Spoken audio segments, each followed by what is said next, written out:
Vanje je bila pa seveda Krakov.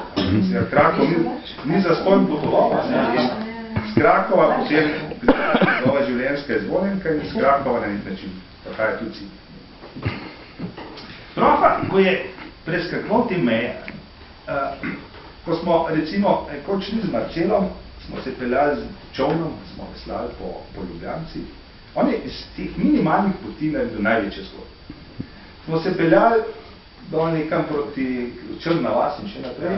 In potem smo se nekaj speli, kot običajno, in greja z profo nekaj otočati, Marcel Baraba, hitro čovn in od obale stran. Zdaj, če je upajoč, da bo midva člila, pa ga prosila, gnija s profo greva peš. Greva peš in se ostava v Črni vasi, tam obiščeva lokalnega župnika, nam majčko baste nareže, razkaže Plečnikova cerkev, potem greva naprej, kjer sliče enega svojega študijaka, ki na mopedu pripelje potem na začetno točko po Livadi, ker naj besem časate. Skratka, profa, kamorkoli se je gival, nikoli ni bila to nekaj banalnega. Celo v tej zadnji agoniji, ko si je umislil električni avto, je bil veliki kraj Snebarje.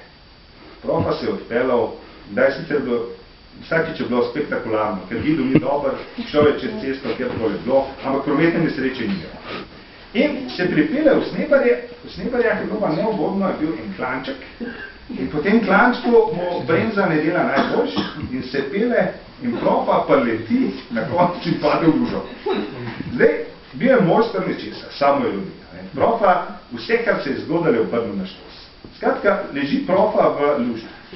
Že težko bolan se ni mogel izkobacati iz luže. Vročina je. Vročina. A voziček na je? Voziček nekaj zdrava, godijo ljudem, ni profa, nekaj jamra, nekaj imajo pijanč ležitve, pustimo kar. To je super profa, nekako uspel, se je prebil z vozička nazaj. Ko je profa, bi rekel, te svoje meje iskal tudi v službi. Ena značilnost časa, ko smo mi izbirali študij, je, da smo vsi neko veliko energijo in študirali in živeli za to, ampak kaj pa kdo počel, kakšno službo bo hodil, to pa ni bilo jasno. Takrat služb ni bilo, za primerjalnih književnih. Ne, za filozofijo. In profa se je vmislil pravzaprav nekaj, najprej imel eno obdobje kratko, je bil učitelj, je učil medicinske sestre. In v tem obdobju se je posod je pustil počakati.